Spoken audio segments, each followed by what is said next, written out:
What did this budget bring you? Where is the affordable housing going to come from? Is there any possibility that we will all have a home in the Housing for All by 2022? Before I introduce our aptly named Big Impact panel, let me take you through the highlights of the budget of today. Like I told you, affordable housing could get a boost. First-time home buyers have something to take home from this budget. There are tax benefits there for first-time home buyers. In the monetization, also digitization of land records, a very, very welcome move for all of us, whether it's industry or as buyers. Massive allocation for urban roads and rural connectivity. REITs gets a breather as well. So today on the Urban Debate, the biggest panel I could possibly put together in the real estate sector joins me this evening to find out if your home was actually a priority in this budget, and if you're actually going to be able to buy a home by the end of this year. Abhishek Lodha, Managing Director, the Lodha Group. Sanjay Dutt, Managing Director, India, Cushman Wakefield. Sanjay Ubale, Managing Director and CEO, Tata Realty Infrastructure. Gitambar Anand, President, CREDAI National and Managing Director at ATS. Irfan Razak, Chairman and Managing Director at Prestige Group and the National Chairman of CREDAI. Rohit Gera, Managing Director at Gera Developments. I'm also told Niranjan Hirandani from Hirandani Group will join us shortly as well. But it is a fantastic panel. Gentlemen, thank you so much for making time for the home buyer this evening. It is a pleasure to have all of you on the show. I want to do a quick opening round of arguments on where you see this budget going. Abhishek Lodha, I'm going to start with you. I saw your note that your team sent out on the fact that you're happy with this budget. If that's true, explain to me why. Explain to me where the home buyer is going to get his, get his relief from. I think at a very macro level, the budget did the right thing for the national economy, which is to keep the fiscal deficit under control and yet help the rural economy, which has been suffering for the last 2 years. And in our opinion, that will lead to a better quality of growth going forward. Specifically with relation to home buyers, there is a host of incentives and tax breaks which have come in for homes which are smaller in size, 30 and 60 square meters.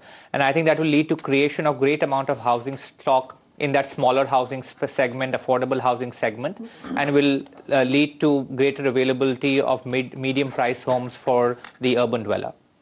Well, I want to ask you this, and anybody in the panel, this is an open debate, anybody in the panel jump in on this. The incentive that developers got for affordable housing comes with a 3-page long listing of conditions, and it eliminates a lot of things that are already in the market. Things like you have to finish within 3 years of receiving your commencement certificate, only 1,000 square meters in land that will qualify. There's a long list, and if you don't finish in 3 years, well, then the profits will be taxed. Sanjay Ubale, what fits into this category at this point? Well, actually, the long list of conditions that it's a kind of discouragement for the developers to go for a scheme of this kind. I think typically for mass scale housing or affordable housing, you'll typically need very large tracts of land. Essentially, you'll have to bring in technology. And the fine print actually suggests that you can't really go in for large townships. Yes. Potentially, even getting permissions is going to be a major issue. It doesn't really talk about how the governments or the regulators which are going to come in, how they're going to facilitate this entire process of getting your permissions fast. So I think unless that is really addressed, it might look like that it's a noble intention, but I think putting it on the ground might be a bit of an issue. This is the thing. So it says, and when the finance minister read out his speech, he said, after approvals, you have to complete within 3 years after approval. And we looked at the fine print, and it doesn't say after all your approvals are in. Your time starts ticking on the 3 years when your first approval comes in, which is your commencement certificate. Irfan Razak, is it possible at all to build this sort of affordable housing on a 3-year clock? I think 3 years is a fairly decent time. All it needs is a bit of proper planning. And I think the 3-year time limit has been given because you can't take time endless on and not deliver the product to the customers. And that's the biggest stress that is going on in the system just now, is that developers take on more than they can chew and they are unable to deliver within the required time. 6 months. How we also have our constraints. No, I believe that we have to get, it should be after all clearances are received, because commencement certificate does come only after the clearances are received. So I believe once you're all on board, and if you really plan properly, and if you know that the clock is ticking on you, it's not impossible to do it. And then there's a big incentive at the end of it. But I believe the way forward is, in case if you make up your mind and want to do value homes, affordable homes, I think that's the way to go. That's another, sort of asset class that you can really concentrate on while you're doing the many other things that you're doing. So it's an opportunity. It all depends on how you look at it. Pitambar Anand, do you see this as a great opportunity? Is this an opportunity you will take up?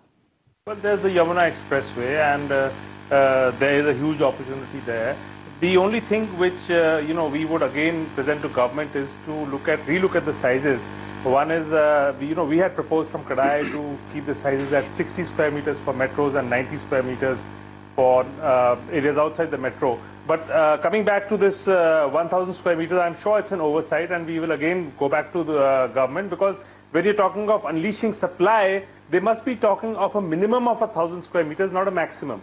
So this is, I'm sure it's an oversight. It will have to be relooked. Otherwise, how can you generate supply if you limit it to 1,000 square meters? Let's do a dipstick review on this panel. We have 5 developers on this panel right now. Rohit Gera building in Pune, not qualified as urban. Pune is not urban. Pune is maybe semi-urban, Rohit Gera. So would you take up that challenge of starting a project, 1,000 square feet of land, finish it in 3 years?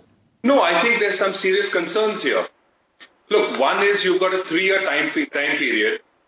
You need to plan for 4 months at the very least to look at your occupancy certificates. So you're really reduced down to 32 months.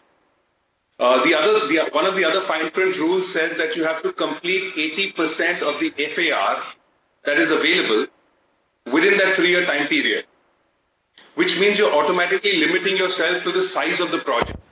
You can't do anything of any major scale if you want to actually get it all done. There's no reference to phasing in this whole thing. So I think that there's some serious concerns. I think the intent was good. I think a lot of these onerous conditions that they've put has been as a result of the problems that they face with developers misusing the erstwhile ATIB scheme. Yes. And therefore, I think these conditions which they've put in are good for some developers. You can do something within the municipal corporation. Niranjan Hiranandani joins us on the show with our super impact panel this evening on the real estate sector. Niranjan Hiranandani, are you happy with this budget? Where is the affordable housing going to come from? All of those things that we talked about last week that we were expecting, we got none of it. Let's be honest here. I think one of the things they have just forgotten is that 14 years ago, Mr. Vajpayee brought about affordable housing in a much, much bigger way, where affordable housing in Mumbai was 1,000 square feet per person. Now it's shrunk. They made it only 30 square meters or around 300 square feet. Outside Mumbai and Delhi, it was 1,500 square feet was affordable housing. Now it has been shrunk to 60 square meters or 600 square feet. I don't understand why you need to shrink the size of affordable housing, right? Because NDA's government itself with Vajpayee had given housing at a much, much liberal status from the bottom of their heart. Mr. Hiranandani, if they don't set the square foot, the size, and it's open to market pricing, then it won't be affordable anymore. That's not true. Look at what has happened in the case of Noida. We created enough housing, whether it was 1 bedroom, lesser than that, or 2 bedroom or 3 bedroom. The prices have been 3,500. As long as you created volumes. The secret is not about trying to limit the size of people for posterity and for the next 100 years. You can't create for 30 square meters and expect that people will live there forever. And you're now talking about giving affordable houses to everybody. Why do you want to shrink the sizes of these houses? I think you need to be more liberal than that. Of course, I must give credit to the government that they're talking about affordable houses in a much more liberal way, similar to what had happened earlier by Vajpayee government. If you look at the 3-page, Mr. Hiranandani, the 3-page list of conditions for this affordable housing benefit, does it seem somehow that the government was a little hesitant when, being generous towards the real estate industry?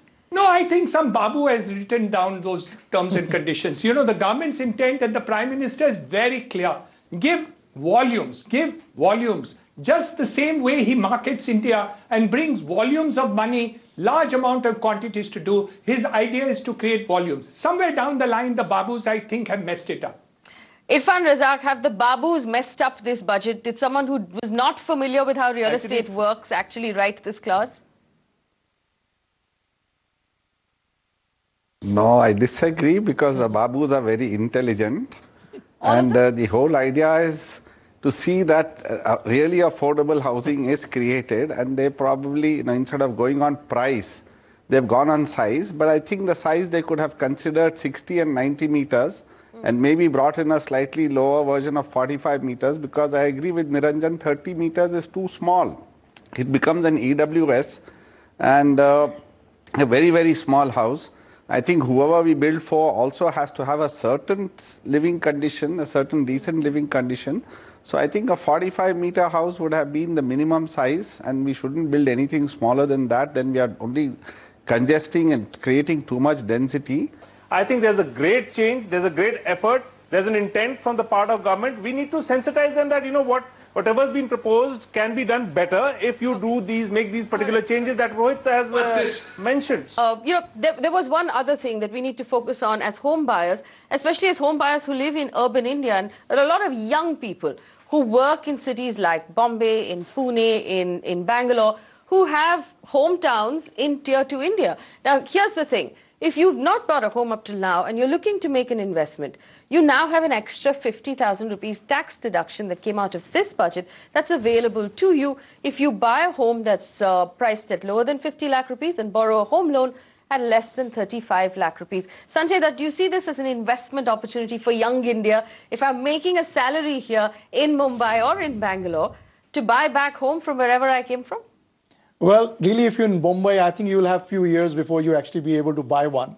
Right. And I think it'll be tough to do that. But I think when you look at opportunities as a migrant, there are a lot of migrants that you see flocking to these major cities. And you can have a rental accommodation to begin with as your career starts. And as you start building your career, you actually have more economic wealth accumulating with you to be able to invest. Right. So we have to take another very quick break, but we're going to come back and talk about new centers of investments that can pop up for young India who wants to be part of the growth of the Indian real estate industry. That's on the other side. Don't go anywhere.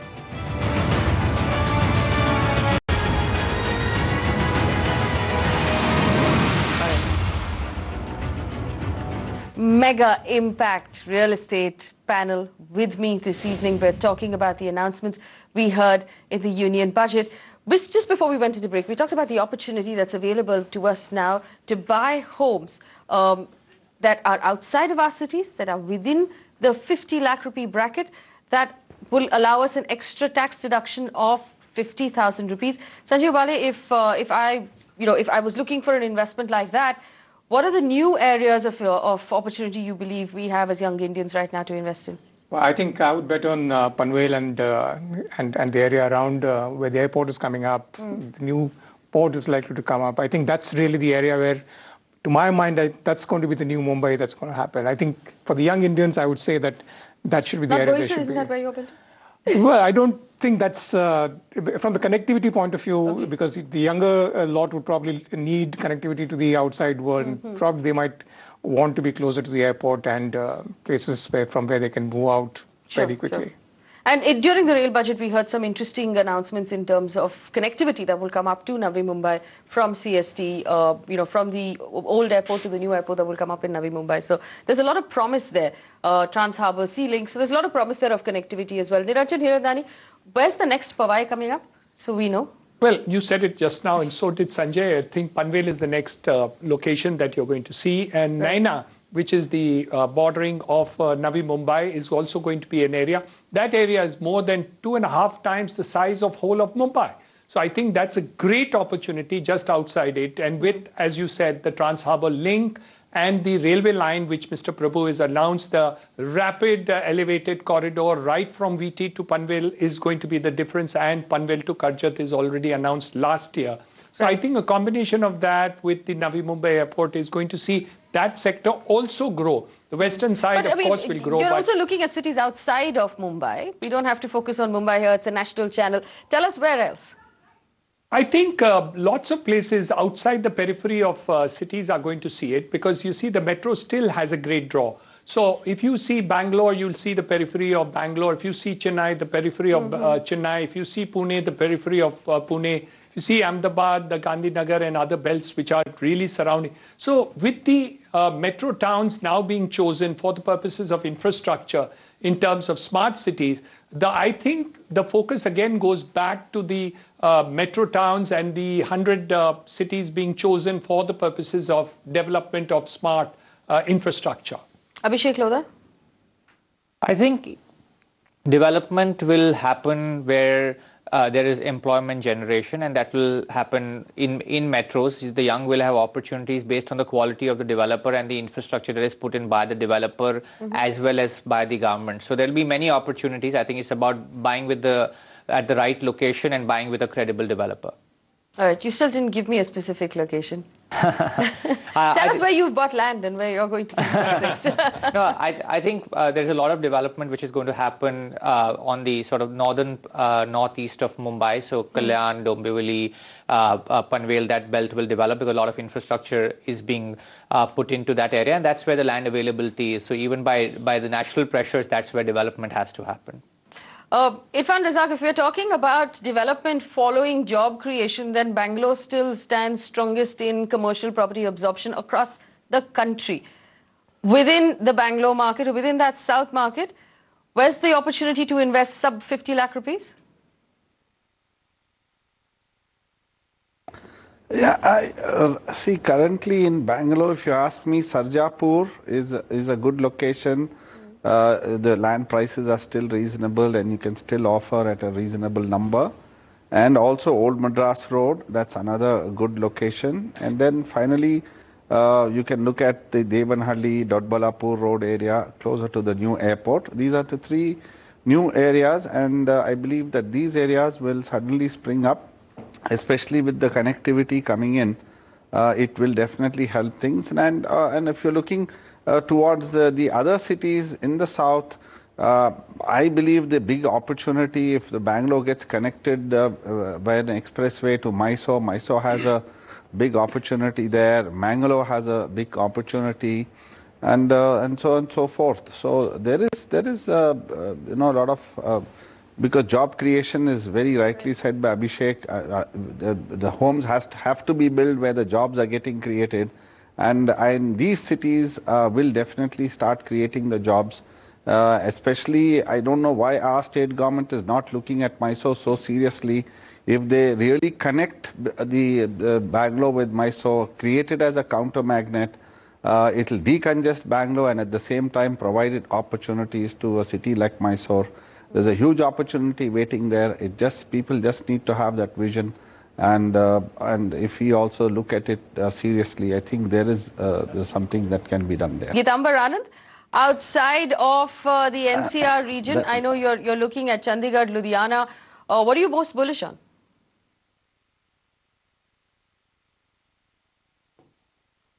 See, anywhere where the DMIC is passing pay would be a good investment.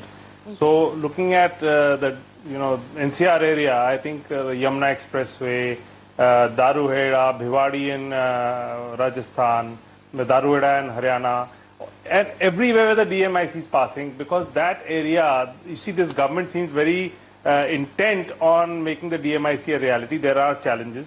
They are looking at the KMP to be operational by 2016 end. So I definitely am very optimistic, and I feel that the DMIC will see the light of day. So any area which is around, which is falling in the alignment of the DMIC would be a good investment. Yes, definitely. We have a few minutes left on the show. Niranjan Hirandani, REIT's big announcement that I did not like. Another cess on service tax that takes it up to 15%, which we have to pay on homes that are under construction. What's your reaction to both of those? I think it's a shame. It's the most unjust tax that I've ever seen in my whole life. Service tax for the person who buys under construction But when he gets occupation certificate, he doesn't pay a service tax. Of course, now the exemption, as Abhishek has just mentioned, it is available up to 60 square meters for this, but that is not a proper criteria. I think service tax in terms of home loans must be removed and eliminated. Today, affordable housing is taxed at almost 32% on the top line of things. So 3,600 rupee house, 1,200 rupees is taxes, direct, indirect, local tax, state government tax, stamp duty, VAT, service tax, and so on and so forth. I think it's ridiculous. Right. So, the other thing that we want to talk about now, I want to bring in Abhishek Lodha here, is digitization of land records. This is something that I know the banking industry would love if it was actually easily available, easily accessible, the land records that we were looking at. The development industry would love, and the home buyer would love it. If I could access land records and actually take a look at what sort of land we're talking about here. How long do you think that's going to take to, to reach that level which the other big cities in the world have it at? And how big a move is this? I think from a transparency perspective and hence making the market more liquid, it's a great move. Ultimately, land titling in India is one of the biggest bugbears of the industry and investors and buyers, and this will really help that transparency improve. It's going to take some time coming. I don't know the implementation time frame the government set, and it's because these records are really, British era records and have not been digitized in any form. It'll take some time coming, but again, the fact that the government could think at that micro level and pick out this problem to solve shows that the government has its ears to the ground and wants to take action to improve things. Maybe it may be slightly long term, but it's very important. All right. Sanjay, I'm being told I have to wrap up this show, but before we go, quick word of advice then for all viewers at home, and it's the fundamental home buyer, the end user who watches this show. What's your advice for the end user? I believe there is an opportunity given the market conditions that we have. We also see initiatives taken by the government to revive the demand, revive the economy, and I think we're going to do well if we spend all that money the government has allocated out to be spent. And given the global circumstances, India needs to be consumption-led economy, which the government is trying to focus on. And I think if you are there, if you've not bought a good home for yourself, this is time to buy it, because markets have really bottomed out, and this is the right time to go and invest. And now you have incentives actually to invest. So go ahead and buy property. All right. It's never been a better time for first-time investors, especially if you're looking at that specific bracket. I'm being told we've run out of time, but gentlemen, thank you so much for spending time with us this evening, helping us take a closer look at that big budget. Remember, this channel is dedicated to the home buyer. We're going to continue to stay here and answer your questions right through the week. Hey, if you have a question about anything you heard on the Union Budget or something you have a doubt about, feel free to get in touch with us, and we'll try and answer all your questions over the week to come. Another big thank you to our entire panel for joining us here on Magic Bricks. Now stay with the channel for more news and updates.